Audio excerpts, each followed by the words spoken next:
Ready? Start. Mr. Chairman, I readily concede the Finance Minister's claim that as he was till recently the Minister for Commerce and Industry, he knows much more about the subject of the bill before us than any of us. As for the distinguished friend who sits behind him and who knew more of this subject than he himself did, he has virtually expressed his opinion in the few interruptions that he made when my honorable friend was speaking. I am not going to cross swords with the Finance Minister, but I want information on 2 or 3 points. He pointed out the reasons for the increase in the price of cloth. One was the increase in the price of cotton and the other the increasing demand for cloth.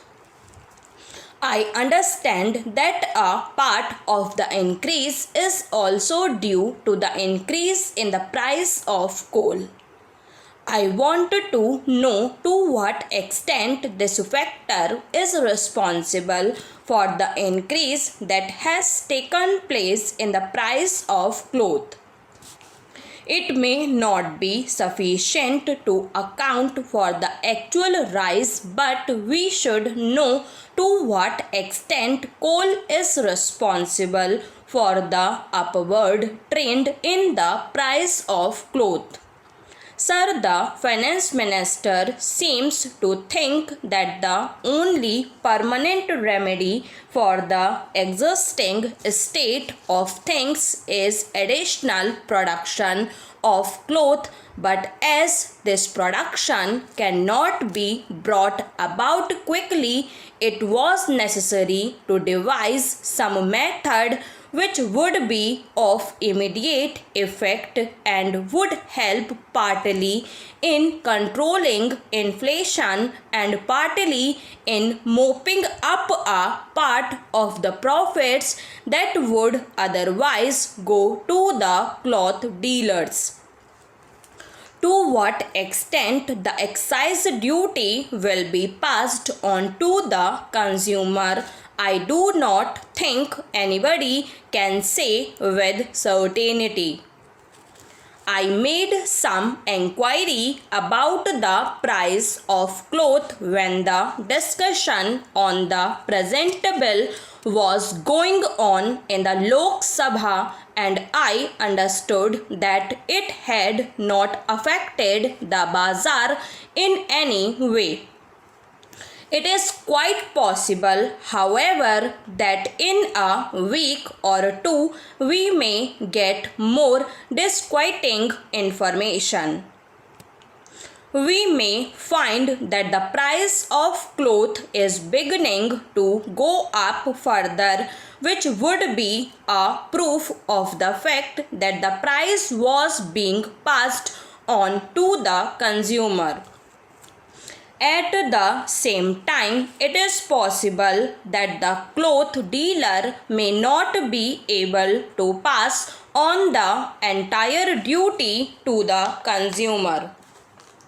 The expenditure that government will incur in connection with the 12th 5-year plan will be on a larger scale than the expenditure incurred by it in connection with the 11th 5-year plan. The money in the hands of the public will therefore go on progressively increasing. There is no possibility, therefore, of the demand for cloth going down. Indeed, I think the Finance Minister himself said that it was quite possible that in a short time the consumption might go up to about 20 meters per head. The finance minister said that he could not suggest any quick remedy. He would try to find out whether there was any additional spendage in the country. If there was, he would see that it was brought into use immediately. I did not hear him say that if there was any additional loomage in the country, he would see to it that that was made use of. But I trust that what he meant was that if there was any additional spendage or additional loomage, it would be made the fullest use of. He also said that as regards new spindles and new looms, it would take from 12 to 18 months to get them. I remember, sir, that when Shri T.T. Krishnamachari dealt with this matter as Minister for Commerce and Industry, he made the announcement that the mills would be allowed to increase their production of cloth so far as I remember by 200 million meters only, and that this cloth that he referred to on pain of some punishment could not be used inside the country but would have to be used entirely for export. If any mill owner sold his cloth in the country itself, he would be subject to certain penalties.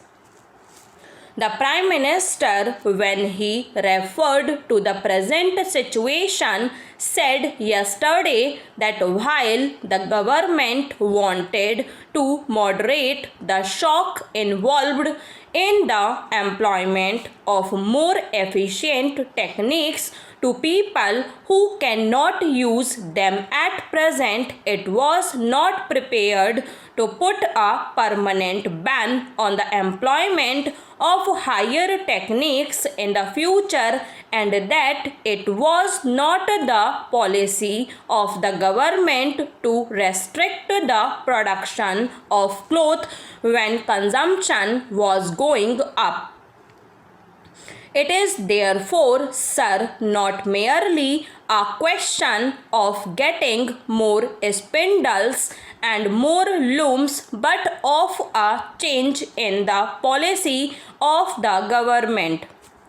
The announcement that was made by Shri T.T. Krishnamachari did create the impression that the government, in the pursuit of their aims to decentralize the production of cloth, had placed a restriction on the production of more cloth for internal consumption.